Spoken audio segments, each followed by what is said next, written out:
Congo. Yahweh, Yahweh, batela mikombo.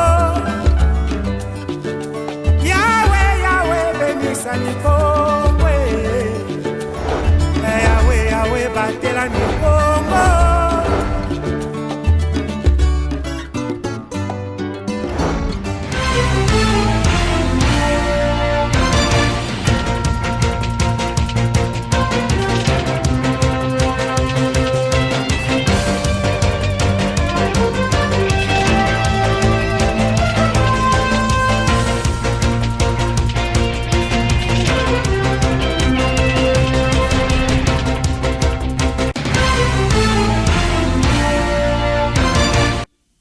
Mesdames et messieurs, le plaisir est pour moi de vous retrouver pour le compte de cette édition du journal. À toutes et à tous, nous disons merci de bien vouloir nous recevoir chez vous à la maison.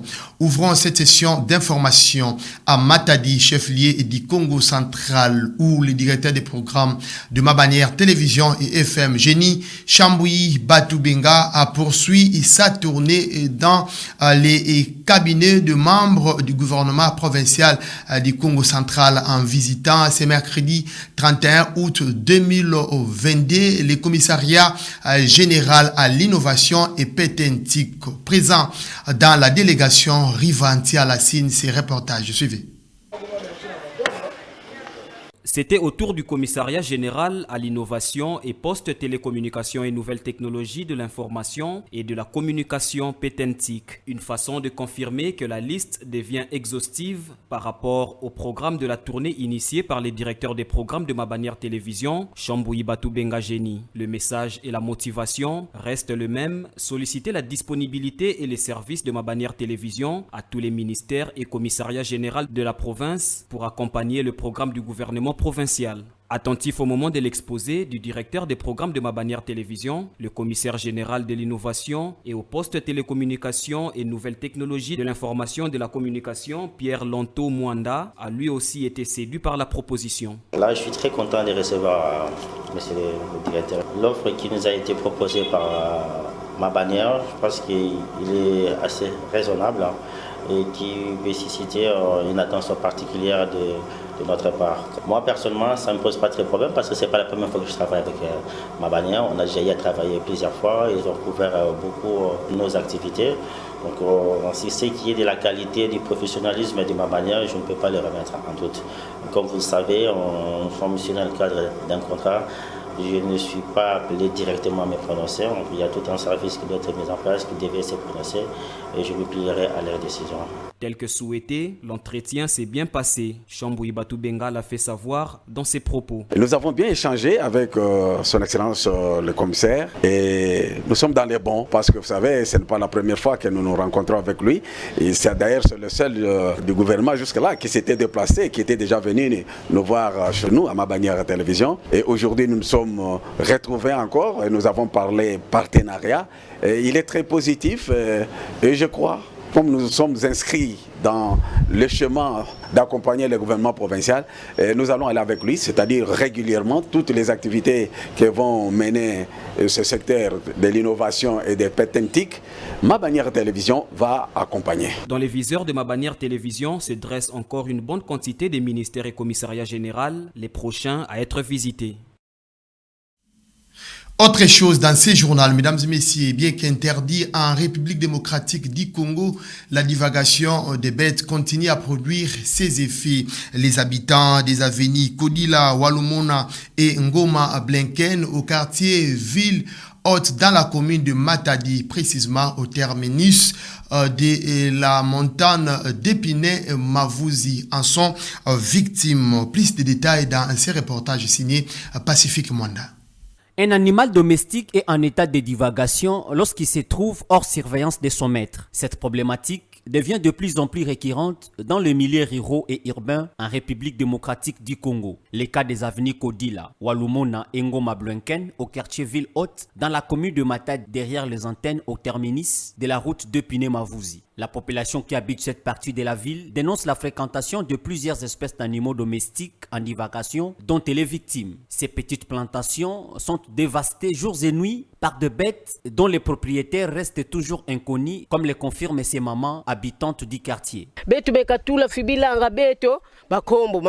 Nos petites plantations sont dévastées par des bêtes. Nous interpellons les propriétaires de ces animaux de bien vouloir les protéger. Le chef du quartier est saisi. Il est bel et bien informé de cette situation.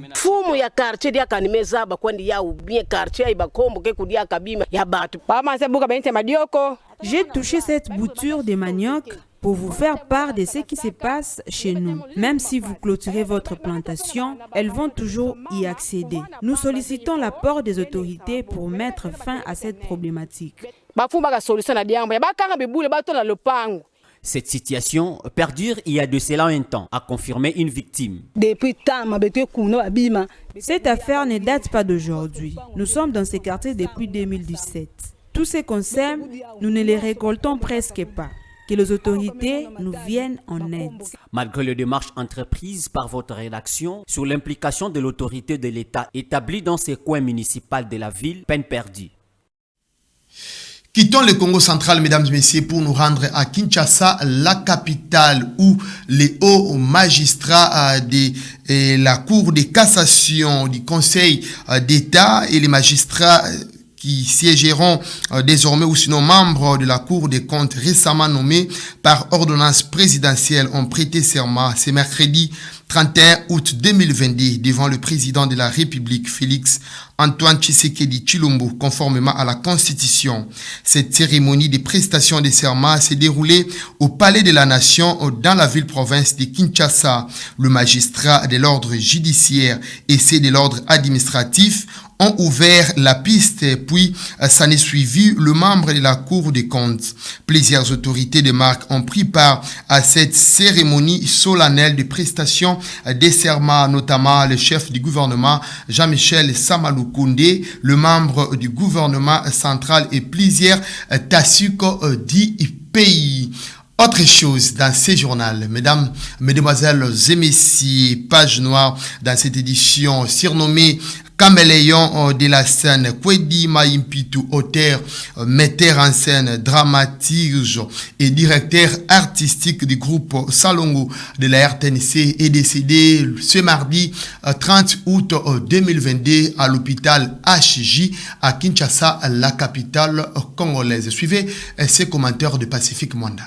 Les artistes et comédiens de la République démocratique du Congo viennent de perdre l'un de leurs. Il s'agit du auteur, metteur en scène, dramaturge Kwedi Maimputu. Cet artiste et comédien de renommée internationale a tiré sa révérence à Kinshasa ce mardi 30 août 2022 à l'hôpital HJ dans la commune de Limete. Kwedi Maimputu quitte la terre des hommes à l'âge de 70 ans révolu. Admis aux soins depuis belle lurette, cet artiste et comédien est mort des suites d'une longue et pénible maladie. Appelé aussi caméléon de la scène à cause de son aptitude, sa capacité de jouer tous les rôles et de ses changements de position dans la scène, Kwedi Maimputu a marqué son époque. Ce metteur en scène, dramaturge, a aussi assumé la fonction du directeur artistique du célèbre groupe théâtral Salongo de la radio-télévision nationale congolaise RTNC. Kwedi Maimputu, alias Diallo, a participé à plusieurs festivals, notamment le festival du Ciné Kid International d'Amsterdam aux Pays-Bas et le festival panafricain du cinéma et de la télévision de Ouagadougou au Burkina Faso. Devant l'hôpital, plusieurs comédiens venus de partout dans la ville-province de Kinshasa se sont ralliés à cet endroit quelques temps après l'annonce de son décès. Peu après, la dépouille a été escortée à la morgue de l'hôpital du Cinquantenaire, toujours dans la ville-province de Kinshasa. Place à l'information au-delà de nos frontières. On va déboucler complètement cette session d'information. Les indépendantistes du MNLA, principal groupe armé du Mali, et les ex-rebelles s'engagent pour une fusion en vue d'une collaboration avec l'État malien. Suivez donc ces reportages de nos confrères de TV5 Monde. La réunion s'est faite sous haute surveillance. C'est sous cette tente à Kidal, dans le nord du Mali, que le mouvement national de libération de l'Azawad a exprimé son souhait de fusionner avec tous les groupes d'ex-rebelles. Le Congrès réaffirme le principe de fusion des mouvements de la CEMA en une seule entité politico-militaire conformément aux résolutions de son congrès ordinaire du 28 novembre au 1er décembre 2019 et de la déclaration finale de la session ordinaire du bureau exécutif de la CEMA tenue les 16 et les 17 juillet 2022 à Kidal. Le MNLA à tendance indépendantiste et plusieurs groupes armés Touareg s'engagent ainsi sur la base d'une feuille de route consensuelle. Objectif, devenir une réelle force, tant politique que militaire. Dans le domaine de la politique, c'est une force, surtout dans le domaine sécuritaire. Nos régions, nos populations subissent des exactions extrajudiciaires des groupes extrémistes. En 2012, à Kidal, plusieurs mouvements Touaregs s'étaient soulevés contre le pouvoir central avant de signer un accord de paix en 2015. 7 ans après cet accord de paix, les dirigeants du MNLA et plusieurs groupes armés Touaregs contrôlent toujours cette zone du nord-est du pays sous tension et qui échappe en grande partie à l'autorité de l'État. Pour cet analyste, cette fusion permettra avant tout une meilleure communication avec l'État malien.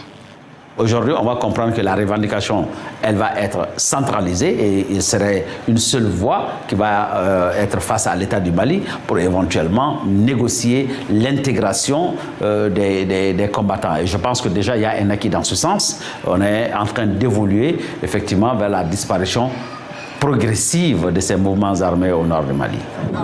Les autorités maliennes ont annoncé au début du mois la réintégration de quelques 26 000 ex-rebelles, mais les modalités du processus demeurent floues.